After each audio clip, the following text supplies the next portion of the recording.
Dia iman Yesus Kristus. Demikianlah kebenaran firman Tuhan yang boleh menjumpai kita sebagai berita anugerah.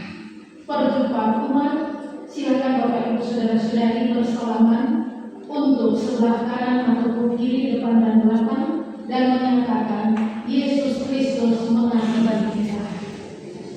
Yesus Kristus memberkati. Yesus Kristus mengasihi kita.